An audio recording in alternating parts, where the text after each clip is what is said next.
Hey everyone, Z-Slayer Dre here, and today I'll be reviewing Dragon Quest Heroes, The World Trees Woe and the Blight Below, or better known as Dragon Quest Heroes TWAP. It was developed by Omega Force, which is part of Koei Tecmo but published by Square Enix. Dragon Quest Heroes is a Dynasty Warriors spin-off game, although the gameplay is somewhat unique compared to the mainline Dynasty Warrior games, which matches together the story and questing of Dragon Quest with the combo hack-and-slash horde massacring gameplay of Dynasty Warriors.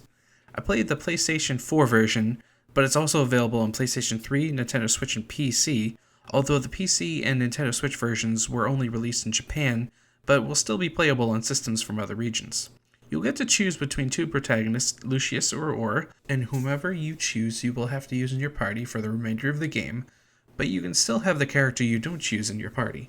They are both virtually identical, except Lucius uses fire magic, while Aura uses frost magic, but I'll go over that in more detail later. In this world, humans and monsters live peacefully together in harmony, but a shockwave radiates across the world and turns monsters hostile towards humans. Your characters are part of the Kingsguard of King Doric of Arpa. Once you meet up with King Doric, who doesn't really seem like he needs any guards, you set off on a quest to discover what happened to your world and recruit new members for your party along the way. You go on to discover that you are the Chosen Ones, the Children of Light, and must defeat the Children of Darkness to restore peace and order to the world. The characters you meet up along the way with will be a mix of original and returning characters from various Dragon Quest games. Longtime fans of Dragon Quest games will get to see interactions between protagonists from different games, which can lead to some interesting dialogue. You start off with a small camp that works as a hub for getting quests, finding items, crafting, and more, but eventually we'll get a much larger base of operations, and if you've ever played a JRPG before, you already know what it will be.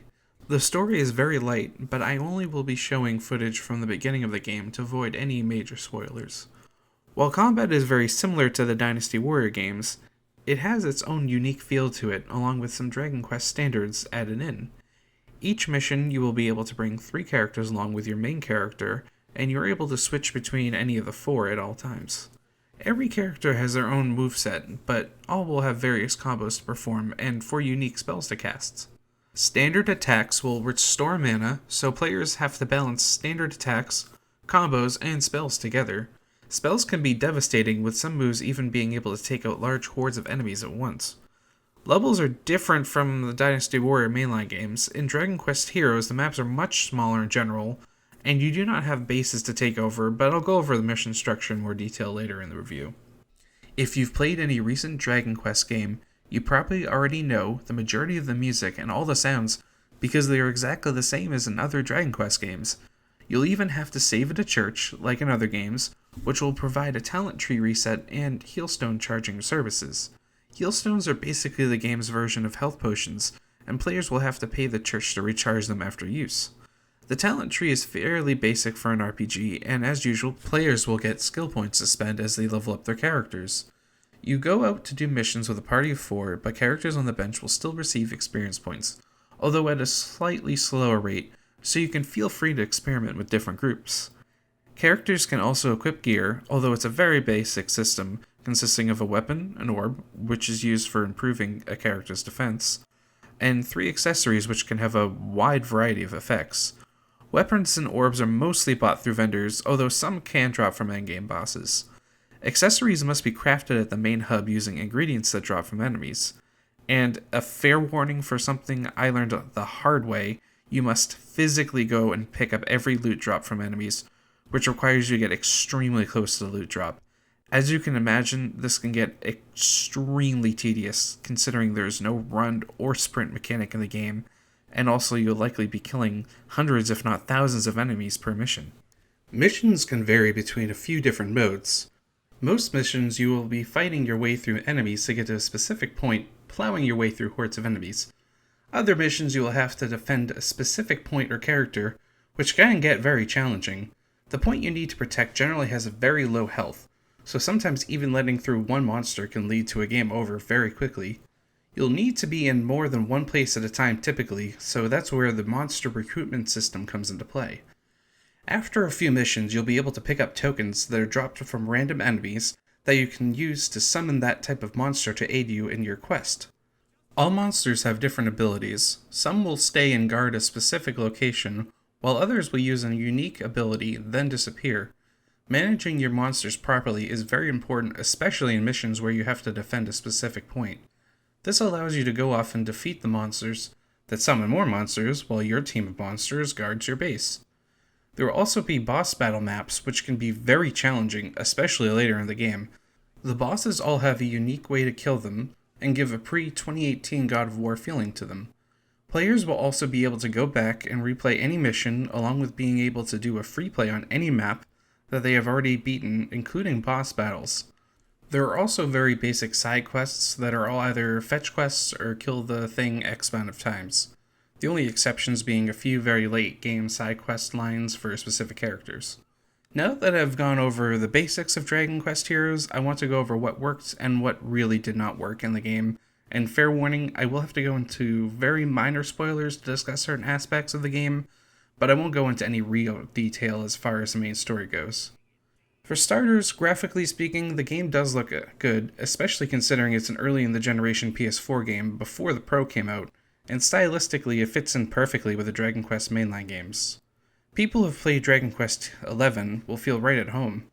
I was absolutely shocked at the quality and challenge of the boss battles.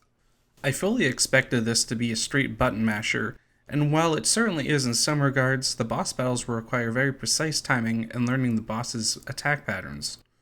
The last few bosses are especially brutal, one even being the most difficult bosses I've ever beaten in any video game, although it was for different reasons than you might think, but I'll go over that in my dislikes section of the review. While some of the sword users felt similar, for the most part, the characters all had their own unique moveset and feel, which is great in a game that is as long as this one to shake things up. And yes, this game is very long. People looking to platinum it can expect over 50 hours of gameplay, and more if you decide to do a New Game Plus. Although that is not required for the platinum, which took me 52 hours to get. Even if you're not going for the platinum trophy, you're going to have to basically do most things required for it, since you almost have to 100% the game to unlock all the final boss battles. There were a few things I had some mixed feelings on. While the characters felt unique, a few were much better than the others, and Jessica was basically required because she was the only healer. While I'm sure there are some people good enough to play without her, for most people she will be needed, especially since the later maps get very difficult. While it wasn't a deal breaker, I do wish you were not required to use your main character in every mission, or at least would be able to switch between the two main protagonists. I picked Lucius, and I found out later he is not as good as Aura because of her ice magic. Being able to freeze enemies would have made a few frustrating missions more manageable, but I was still able to get the platinum with Lucius, so it was just a minor annoyance. Another issue was the main hub. While interacting with the vendors had some charm, after dozens of hours of play, going through poorly thought out UI and endless text boxes got very monotonous. Having to deal with a church was especially obnoxious, since you had to go through a few walls of text every time you wanted to recharge your heal stones or save. Crafting was quite annoying too, because every crafted item required a few text boxes along with having to wait a few seconds while the item was crafted. I'm really not sure if the developers gave much thought to it, but just a little bit of playtesting should have revealed how annoying the hub was set up. The combat was a mixed bag also. It worked for the most part, but was very stiff and clunky. There was an issue with blocking I found almost immediately. To block, it required the character's animation to reset before the character would start to do a block, which led to a long delay. Again, this is really something that should have been ironed out in the QA process, especially considering how important blocking is on certain fights. Dodging also has its issues, and if you play the game, expect to be hit even if you dodge attack fairly often. Now that minor annoyances are out of the way, it's time to look at the main issues with the game and what was outright broken. Speaking of outright broken things, let's talk about the companion AI, or rather lack of it. It truly boggles my mind how this got past QA, if there even was any. At times your companions will simply follow you and do absolutely nothing. You could be surrounded by enemies with the point you need to defend almost destroyed, and they will just stand there staring at all the enemies. And when they do decide to actually attack an enemy, they usually only use basic moves and rarely user spells or skills, with the exception of Jessica, who does actually do a pretty decent job of healing the group.